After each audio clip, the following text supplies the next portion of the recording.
Hi friends, welcome to Chandra's Kitchen. இதுவரைக்கும் சந்திராஸ் கிச்சனை subscribe செய்யாதவர்கள் ரெட் கலர் சப்ஸ்கிரைப் பட்டனை ப்ரெஸ் பண்ணி சப்ஸ்கிரைப் பண்ணிக்கோங்க. கூடவே பக்கத்தில் இருக்கிற பெல் பட்டனை ப்ரெஸ் பண்ணுங்க. எங்களுடைய அப்டேட்ஸ் உடனுக்குடன் உங்களை வந்து சேரும். இன்றைக்கி நம்மளுடைய நிகழ்ச்சியில் நீங்கள் எல்லாருமே ரொம்ப நாளாக கேட்டுக்கிட்டு இருந்த ஒரு வீடியோ தான் பார்க்க போகிறோம். அது என்ன அப்படின்றத பார்க்கலாம் வாங்க. நம்ம வந்து மண் பாத்திர வகைகள் அப்படின்னு சொல்லிட்டு ஏற்கனவே ஒரு வீடியோ போட்டிருந்தோம். அந்த வீடியோவில் வந்து பார்த்திங்கன்னா மண் பாத்திர குக்கர், இட்லி குக்கர் இந்த மாதிரி ஐட்டம்லாம் காமிச்சிருந்தேன். இதில் வந்து எல்லாருமே வந்து ரைஸ் குக்கரை பற்றி கேட்டிருந்தீங்க. அந்த ரைஸ் குக்கர் வந்து வாங்கி அதை வீடியோ போடுங்க அப்படி சொல்லியிருந்தீங்க.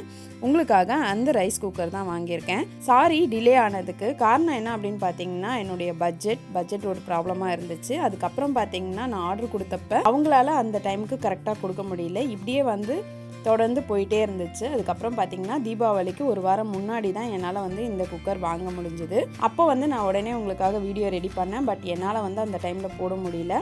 எனக்கு என் ஹஸ்பண்டுக்கெலாம் வைரல் ஃபீவர். ஸோ அதனால் என்னால் உடனே வீடியோ போட முடியல. ஸோ வந்து இப்போ உங்களுக்காக நம்மளுடைய குக்கரை பாருங்கள். ஸோ குக்கர் வந்து பார்த்திங்கன்னா இந்த மாதிரி வந்து கம்பி மாதிரி இருக்கும். இதை வந்து நம்ம எடுத்துகிட்டு அதுக்கப்புறம் யூஸ் பண்ணுற மாதிரி இருக்கும். இதுக்குள்ளே ஒரு கேஸ்கட்டும் இருக்குது. நல்லா உள்ளே வந்து பாத்திரம் நல்லா வளவளப்பாக இருந்துச்சு. மண் பாத்திரம் அப்படின்னும் பொழுது பார்த்திங்கன்னா நிறைய வந்து நம்ம கெமிக்கல்ஸ்லாம் யூஸ் பண்ணுறாங்களா அப்படின்னு நிறைய பேர் கேட்டிருக்காங்க. ஆனால் அந்த மாதிரி கெமிக்கல்ஸ்லாம் எதுவுமே யூஸ் பண்ணலை. இது வந்து பார்த்திங்கன்னா பார்ட் 4 வீடியோ. ஏற்கனவே நம்ம வந்து மண் பாத்திர வகைகளில் பார்ட் 1, பார்ட் 2, பார்ட் 3ன்னு நிறைய வீடியோஸ் பார்த்துருந்தோம். இந்த வரிசையில் இந்த வீடியோ பார்த்திங்கன்னா பார்ட் 4 வீடியோ. இதுக்கு முன்னாடி நீங்கள் இந்த வீடியோஸ் எதுவும் பார்க்காம இருந்தீங்கன்னா கண்டிப்பாக போயிட்டு மண் பாத்திர வகைகள் வீடியோவும் மண் பாத்திரம் பழகுவது எப்படின்னு சொல்லிட்டு இருக்கிற வீடியோவும் நீங்கள் பாருங்கள். இப்போ நம்ம இந்த மண் பாத்திர குக்கர் கூடவே வேறு என்ன வாங்கியிருக்கேன் அப்படின்றதையும் காமிக்கிறேன். மண் பாத்திர குக்கர் கூட பார்த்திங்கன்னா ஒரு கடாய் வாங்கியிருக்கேன். ஏற்கனவே என்கிட்ட கருப்பு கலர் கடாயும் இருந்துச்சு. ஆனால் நான் வந்து பார்க்கும்பொழுது பார்த்திங்கன்னா இந்த கடாய் ரொம்ப குட்டியாக நல்லா இருந்துச்சு. சின்ன சின்ன ரெசிபிஸ் ஏதாவது செய்யணும் அப்படின்னா இந்த மாதிரி கடாய் ரொம்ப யூஸ்ஃபுல்லாக இருக்கும். இது வந்து நான் நல்லா தட்டி பார்த்துட்டு வாங்கினேன். அது இல்லாமல் இது பார்த்திங்கன்னா தெரியும் நல்லா சுட்டு இருக்காங்க. அதனால் அந்த கருப்பு வந்து நல்லா படர்த்தியாக இருந்துச்சு. ஸோ அதனால் வந்து இந்த மாதிரி ஒரு கடாயும் வாங்கியிருக்கேன். இப்போ இந்த 2 பொருட்களையும் எப்படி பழக்கிறது அப்படின்றத உங்களுக்கு காமிக்கிறேன். இப்போ நம்ம குக்கர் பார்த்திங்கன்னா நம்ம கேஸ்கட் அதுக்கப்புறம் வந்து மேலே இருக்கிற கம்பி இதெல்லாம் தனியாக எடுத்து வச்சுட்டு நம்ம குக்கரை மட்டும்தான் நம்ம பழக்க போகிறோம். ஸோ வந்து மறுபடியும் நான் உங்களுக்காக குக்கரை ஒரு வாட்டி மூடி காமிக்கிறேன். இந்த பக்கம் ஒரு கம்பி, இந்த பக்கம் ஒரு கம்பி இருக்கும். இதை வந்து சேர்த்துட்டு நம்ம மேலே இருக்கிற திருகை வச்சு இதை நம்ம திருகிடணும். இப்போ பார்த்திங்கன்னா இது நல்லா டைட் ஆகிடும். அது மட்டும் இல்லாமல் இது கொஞ்சம் வெயிட்டான ஒரு பொருள் தான். ஏன்னா மண்ணுன்றதுனால கொஞ்சம் வெயிட்டாக தான் இருக்கும்.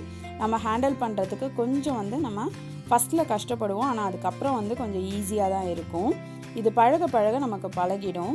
ஏன்னா நான் அந்த கருப்பு கலர் கடாய் யூஸ் பண்ணிகிட்டு இருக்கும் பொழுதும் பார்த்திங்கன்னா முதல்ல எனக்கு கொஞ்சம் கஷ்டமாக இருந்துச்சு. அதுக்கப்புறம் பார்த்திங்கன்னா அது அப்படியே பழகிடுச்சு. இப்போ இந்த மட்பாட் குக்கர் அதாவது மண்பானை குக்கருடைய விலை பார்த்திங்கன்னா 1200 ரூபாய். அதுக்கப்புறம் இந்த கடாயோட விலை பார்த்திங்கன்னா 100 ரூபாய். மொத்தம் வந்து 1300 ரூபாய்க்கு நான் இங்கே வாங்கியிருந்தேன். இப்போ நம்ம இந்த மண் பாத்திர குக்கரை சமைக்கிறதுக்கு முன்னாடி எப்படி வந்து பயன்படுத்தணும் அப்படின்றத பார்க்கலாம். இப்போ மண் பாத்திர குக்கர்லேயும் கடாயிலையுமே நான் வந்து நல்லா கழுவிட்டு அதுக்கப்புறம் வந்து சுத்தமான தண்ணியை வந்து பிடிச்சு வச்சுருக்கேன். இதில் வந்து பார்த்திங்கன்னா கெமிக்கல்ஸ் ஏதாவது இருந்துச்சுன்னா உங்களுக்கு அதோடைய வாசனையே உங்களுக்கு காட்டி கொடுத்துரும். பட் வந்து கெமிக்கல்ஸ் இல்லை அப்படின்னா உங்களுக்கு வந்து மண்ணோடைய வாசனை மட்டும்தான் வரும். இது வந்து ஏற்கனவே வந்து நம்ம போட்டிருக்க வீடியோஸில் உங்களுக்கு தெளிவாக பார்ட் 3 வீடியோலையும் இருக்குது. அதையும் நீங்கள் செக் பண்ணிக்கோங்க. இதெல்லாம் இப்போ நான் உங்களுக்கு வந்து லைவாகவே இதை எப்படி பண்ணணுன்றதை காமிக்கிறேன். இந்த தண்ணி வந்து பார்த்திங்கன்னா நம்ம ஊற்றி வச்ச உடனே இந்த மாதிரி வந்து லீக் ஆகும்.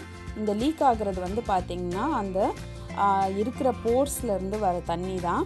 இது வந்து ஓட்டெல்லாம் கிடையாது. இந்த மண் பாத்திரம் வந்து பழக பழக தான் அந்த தண்ணி எல்லாமே வந்து கொஞ்சம் வந்து வராத நிற்கும். இது வந்து நீங்கள் ஒரு 2-3 நாளைக்கு வந்து தண்ணியை ஊற்றிட்டு திரும்ப மாற்றி அந்த தண்ணியை வைங்க. அப்போ தான் வந்து உங்களுக்கு அந்த போர்ஸ் எல்லாம் மறுபடியும் வந்து செட் ஆகும். மண்ணுன்றதுனால உங்களுக்கு வந்து அந்த கேப்ஸ் இருக்கும். அதனால் உங்களுக்கு இது செட் ஆகிறதுக்கு ஒரு 2-3 நாள் எடுத்துக்கும். அந்த தண்ணி மொத்தமும் வந்து உங்களுக்கு வெளியில் வராமல் இருக்கிற வரைக்கும் நீங்கள் தண்ணியை ஊற்றி அலசி வச்சுருங்க. இது ஒரு 3 நாள் வச்சுருந்தீங்கனாலே போதும், கரெக்டாக இருக்கும். அடுத்ததாக பார்த்திங்கன்னா நம்ம சாதம் வடித்த கஞ்சியை வந்து 3 நாள் கழித்து திரும்ப வந்து கழுவிட்டு அதுக்கப்புறம் சாதம் வடித்த கஞ்சியை ஊற்றிடுங்க. சாதம் வடித்த கஞ்சின்னு பார்த்திங்கன்னா நிறைய சாதம் நம்மலாம் வடிக்க முடியாது. ஸோ நம்ம வந்து கொஞ்சமாக வடித்தாலும் கூட வந்து கொஞ்சம் தண்ணியை கலந்து கொதிக்க வச்சுட்டு அது கூட சேர்த்துருங்க. அப்படி கொதிக்க வச்சுட்டு சேர்க்கும் போது உங்களுக்கு நிறைய குவான்டிட்டிஸ் கிடைக்கும். இல்லைனா 2 நாள் 3 நாள் கஞ்சியை கூட தண்ணி ஊற்றி நீங்கள் கலந்து மொத்தமாக வச்சுக்கலாம். ஸோ இது வந்து முழுக்க வந்து நம்ம கஞ்சி ஊற்றி இதை வந்து ஒரு 2 நாளைக்கு வச்சிடலாம். அதுக்கப்புறம் திரும்ப வந்து அதை எடுத்து வெளியில் கொட்டிட்டு நல்லா வாஷ் பண்ணிவிட்டு வெயிலில் காய வைக்கணும். சப்போஸ் நீங்கள் வந்து சாதம் வடித்து சாப்பிட மாட்டீங்க, குக்கரில் தான் சமைச்சு சாப்பிடுவீங்க அப்படின்னா நீங்கள் வந்து அரிசி கழுவுறீங்க இல்லையா, அந்த தண்ணியை வந்து கொதிக்க வச்சு கூட இந்த பாத்திரத்தில் நீங்கள் ஊற்றிடலாம்.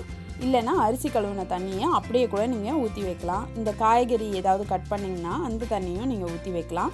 ஆனால் காய்கறிங்க கட் பண்ணுற தண்ணியை ஊற்றி வச்சிங்கன்னா உங்களுக்கு ஒரு மாதிரி பேட் ஸ்மெல் வர ஆரம்பிக்கும். நீங்கள் அரிசி களைஞ்ச தண்ணியை வந்து கொதிக்க வச்சுட்டு ஊற்றினீங்கனாலே உங்களுக்கு கரெக்டாக இருக்கும். இந்த மாதிரி நம்ம கழுவிட்டு நல்லா க்ளீன் பண்ணிவிட்டு வெயிலில் வந்து ஒரு நாள் முழுக்க காய வச்சுருங்க. இப்போ வெயிலில் நல்லா காஞ்ச ஒரு சட்டியை தான் இப்போ நீங்கள் பார்க்க போகிறீங்க. இப்போ வந்து நல்லா காஞ்சி வெயிலில் சுத்தமாக காஞ்சிருச்சு. இப்போ இது வந்து நல்லா வந்து சமைக்கிறதுக்கு ரெடி ஆகிடுச்சு. இதில் நம்ம என்ன பண்ணணும் அப்படின்னு பார்த்தீங்கன்னா, நம்ம வந்து நல்லெண்ணெய் அப்படி இல்லைன்னா தேங்காய் எண்ணெய். நல்லெண்ணெய் வந்து பார்த்திங்கன்னா செக்கில் ஆட்டின எண்ணெய் கிடச்சிதுன்னா வாங்கிக்கோங்க. அப்படி இல்லைனாலும் தேங்காய் எண்ணெயும் செக்கில் ஆட்டின எண்ணெய் இருந்தால் வாங்கிக்கோங்க.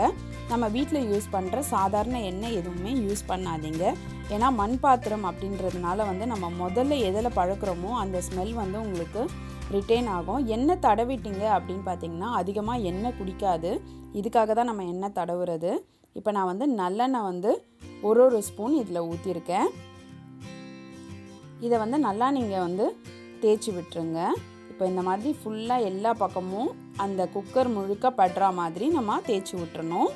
மண் பாத்திரங்களில் சமைக்கிறதுனால நம்ம உடம்புக்கு ரொம்ப நல்லது. அது மட்டும் இல்லாமல் நானுமே பார்த்திங்கன்னா நிறைய பொருட்கள் மண் பாத்திரங்களில் மாற்றிக்கிட்டு இருக்கேன். நான் வந்து முழுக்க மாற்றின பிறகு உங்களுக்கு நான் வந்து அதோட வீடியோவும் உங்களுக்கு போஸ்ட் பண்ணுறேன். நான் இடையில என்னென்ன பொருட்கள் வாங்கியிருக்கேன் அப்படின்றதும் உங்களுக்கு நான் சொல்கிறேன். நம்ம வந்து இந்த மாதிரி எல்லாத்துலேயுமே எண்ணெயை அழகாக தடவியாச்சு. இதை அப்படியே நம்ம வந்து காய விட்டுறணும்.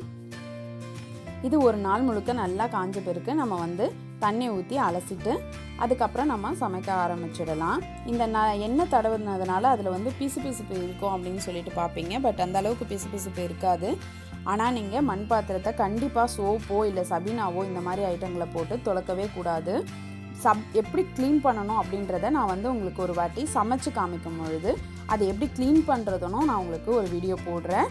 இந்த வீடியோ உங்கள் எல்லாருக்குமே ரொம்ப யூஸ்ஃபுல்லாக இருக்கும்னு நினைக்கிறேன். இந்த வீடியோ பிடிச்சிருந்ததுன்னா லைக் பண்ணுங்கள், மறக்காமல் சந்திராஸ் கிச்சனுக்கு சப்ஸ்கிரைப் பண்ணுங்கள்.